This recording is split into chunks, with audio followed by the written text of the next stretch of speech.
Hello, everyone, and welcome back to Call Sign Charlie Models. Today, again, we are working on the Kitty Hawk 135th SH-60 Foxtrot, and getting right into it, we're starting to add some of the lumps and bumps to this kit, making sure I have the right orientation of that antenna, and then we have some photo etch going on right in here.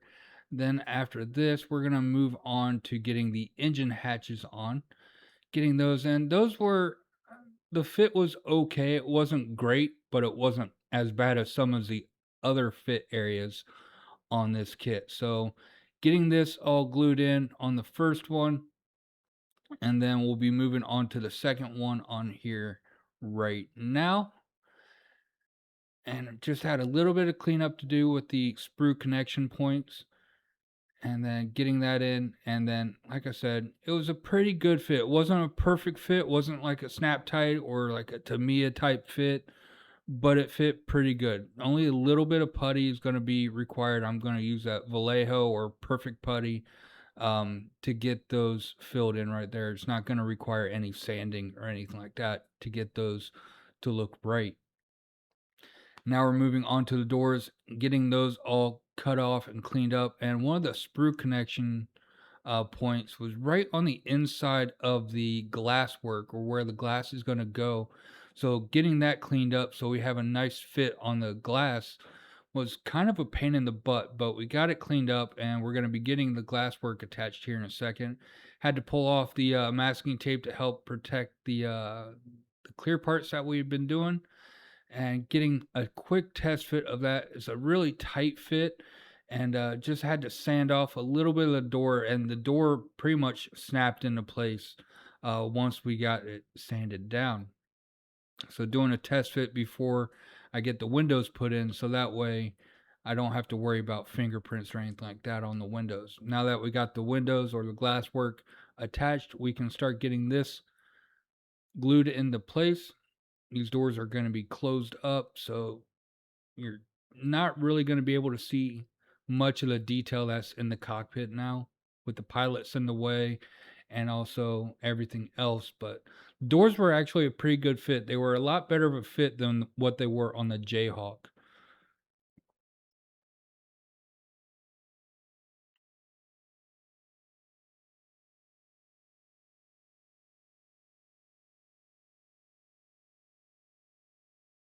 Doing some final gluing, being very careful and using my fingernail to push into everything.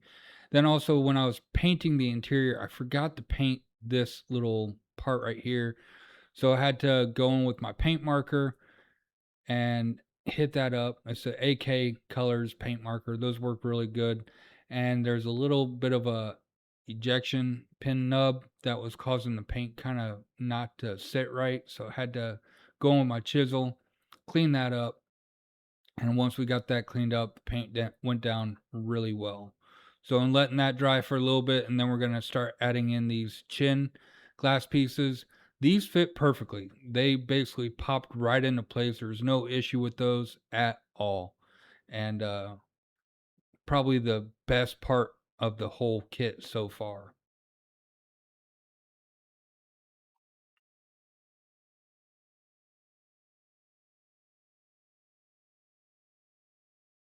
Now we're getting some handles and some odd bits attached right here. Very small and finicky. Getting those glued in. And to my surprise, as of right now, they have not broken off. I'm just being very careful about handling the model now. When I am moving it around or positioning it, I am uber careful about my placement of my hands or where things rock when I'm putting it down.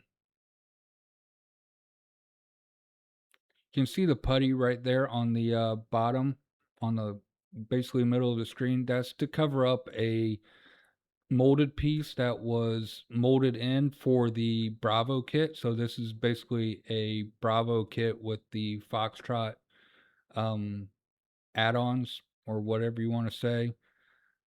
Actually, it's just Foxtrot decals because everything else in this kit is for the Bravo.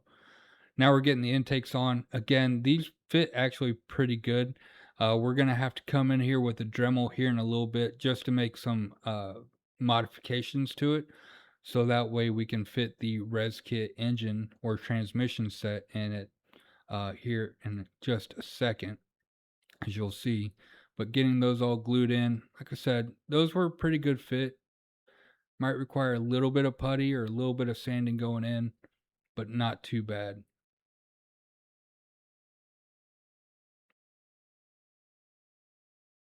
Also, on this part right here, the instructions were wrong about the side that this piece goes on.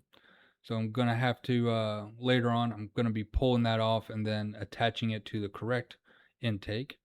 And right now you can see with the Dremel, I'm going in and I'm going to thin out this plastic on the inside right here so the transmission can fit into it and not cause any fit issues. So just going on the inside with the ball bit of the Dremel, and we're gonna sand that down, get that nice and thin.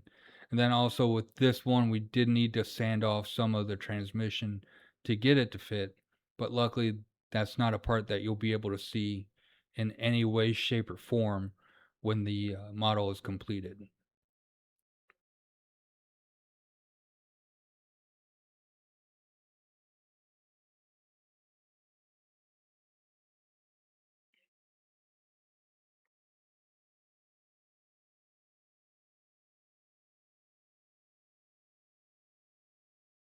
Letting the weight of the Dremel do the work. I'm not pressing down on it or anything like that.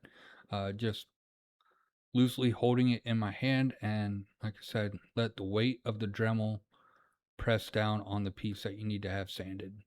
So here, doing a quick test fit. As you can see, that little transmission piece that sticks out on the edge right there is causing it to push out. So I'm going to take the Dremel here in just a second and sand down the outside of that, so that way we don't have any fit issues. Luckily, this piece is not going to be able to be seen whatsoever. Even through the looking hole right there, you can't see this outer edge that I am sanding down. It's one of the only fit issues I have ever had with a res kit piece. Any major fit issues I've had with any res kit pieces moving forward.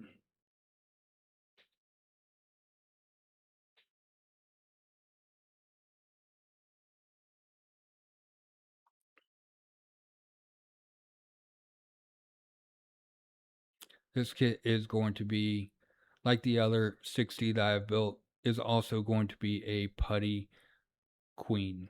There's going to be a lot of putty used for this one. Luckily, it's not as bad as what the Jayhawk was, but we are going to have to do a lot of sanding and putty and everything to get this to look right.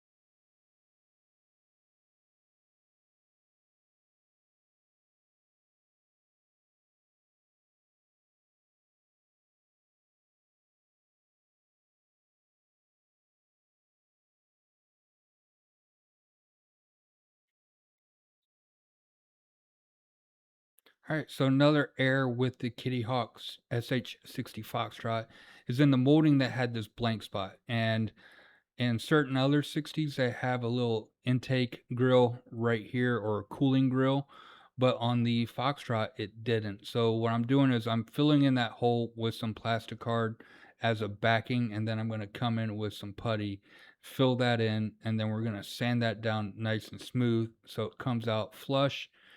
And then after that, we can get that glued into place. So I'm just using a thin piece of styrene or plastic card, and then we're going to fill it in with the Tamiya white putty. Let that dry for a few hours, and then we're going to start sanding it down.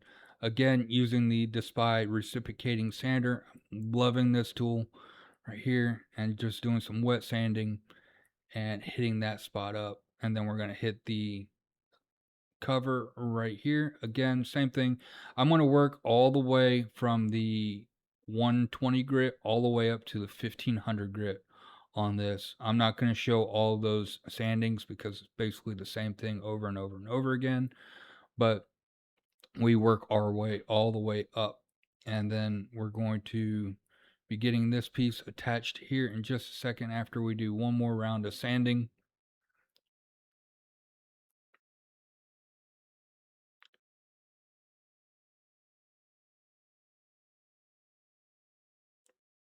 And now getting it glued into place. I actually need to do a quick wipe down.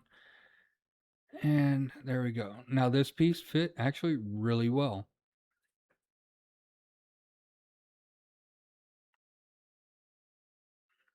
Is it a Tamiya fit? No. But it fits good enough. With a little bit of extra work at the end, we're going to get this to look nice and clean.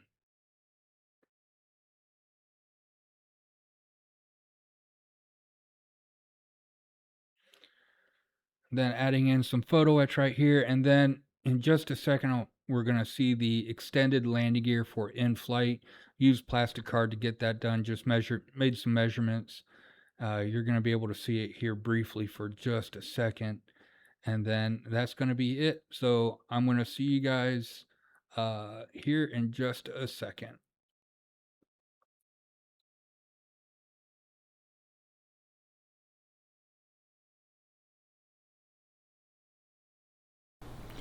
Alright, so that's going to do it for this week on this Seahawk. Got done with everything with the build for the most part, and now we are ready for putty and sanding. But first, I'm going to go ahead and finish off the Jayhawk. That's almost done, and then after the Jayhawk is done, we can get full steam ahead on the Sea King, or not the Sea King, but the Seahawk, and get that one finished up next. So, I hope you guys enjoyed this. I'm really looking forward to the next part of this build because it's going to really start coming alive, and really have some big plans for this one coming up. So I hope you enjoyed. If you haven't yet, don't forget to like and subscribe, comment down below, hit the bell button for notifications, and I will see you guys next time. Till then, have a great day. Bye-bye.